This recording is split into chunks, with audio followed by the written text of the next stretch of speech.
गुलाम नबी आजाद के कांग्रेस छोड़ने के बाद बड़ी हलचल, भाजपा का राज्य कोर ग्रुप अमित शाह से मिला। जम्मू कश्मीर की सियासत में चुनावी आहट, समीकरण। नई दिल्ली, विशेष संवाददाता। जम्मू कश्मीर की राजनीति में चुनावी आहट सुनाई देने लगी है।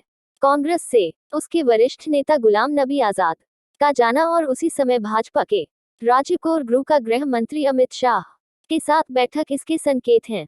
हालांकि विधानसभा चुनाव होने में अभी समय है, लेकिन भावी सत्ता के लिए समीकरणों की तैयारी आकार लेती दिखने लगी है। जम्मू कश्मीर को विशेष दर्जे वाले अनुच्छेद 370 की समाप्ति और राज्य में विभाजन के बाद लद्दाख और जम्मू कश्मीर दो अलग केंद्र शासित प्रदेश बनने से जम्मू की सियासत काफी बदल गई है। संयुक्त जम्मू कश्मीर में वैचारिक धुर विरोधी पीडीपी के साथ मिलकर सत्ता का स्वाद चख चुकी भाजपा यहां पर एक बार फिर से नए स्वरूप वाले जम्मू कश्मीर में सत्ता हासिल करने की कोशिश में है। सूत्रों के अनुसार विधानसभा के चुनाव अगले साल के आखिर में या फिर लोकसभा के साथ हो सकते हैं। तब तक नए परिसीमन के साथ मतदाता सूचियों समेत तमाम चुनावी प्रक्रिया में जम्मू कश्मीर की सियासत में पीडीपी की महबूबा मुफ्ती, नेशनल कांफ्रेंस के फारूक अब्दुल्ला व उनके बेटे उमर अब्दुल्ला के साथ गुलाम नबी आजाद भी महत्वपूर्ण चेहरे बन गए हैं। वहीं भाजपा के पास प्रदेश अध्यक्ष रविंद्र रैना और केंद्रीय मंत्री जितेंद्र सिंह प्रमुख हैं।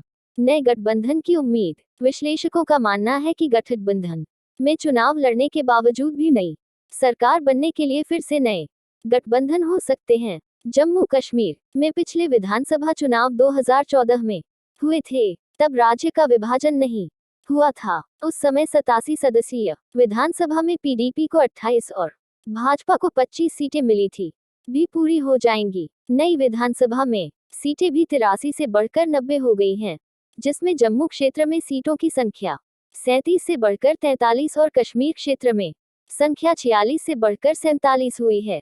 यानी जम्मू क्षेत्र को ज्यादा सीटों का फायदा हुआ है। जम्मू कश्मीर के सियासी गणित में नेशनल कॉन्फ्रेंस, भाजपा, पीडीपी और कांग्रेस बड़ी ताकतें हैं। इसके अलावा एयूएएन्स नई दिल्ली स्थित अपने आवास पर शनिवार को जम्मू कश्मीर के पूर्व विधायक के साथ गुलाम नबी आजाद शून्य प्रेत छोटे स्थानीय दल भी यहां की राजनीति को प्रभावित करते हैं। अब गुलाम नबी आजाद के कांग्रेस से अलग होने से स्थितियां और बदलेगी। चूंकि गुलाम नबी आजाद का प्रभाव चिनाब वैली में है, जिसमें डोडा, किश्तवाड़ व रामबन प्रमुख हैं। ऐसे में गुलाम नबी आजाद लगभग 2 दर्जन सीटों पर प्रभाव डाल सकते हैं। आजाद की पार्टी के अकेले चुनाव लड़ने की स्थिति में वह भले ही सीट कम या एक भी न जीत पाए, लेकिन कई सीटों के समीकरण को प्रभावित कर सकती है। चर्चा यह भी है कि फारूक अब्दुल्ला के नेशनल कॉन्फ्रेंस और आजाद की संभावित पार्टी में गठबंधन हो सकता है। ऐसा होता है तो नए समीकरण उभरेंगे। दूसरी तरफ भाजपा ने भी अपनी तैयारी शुरू कर दी है। वह जम्मू क्षेत्र में तो पहले से ही मजबूत है।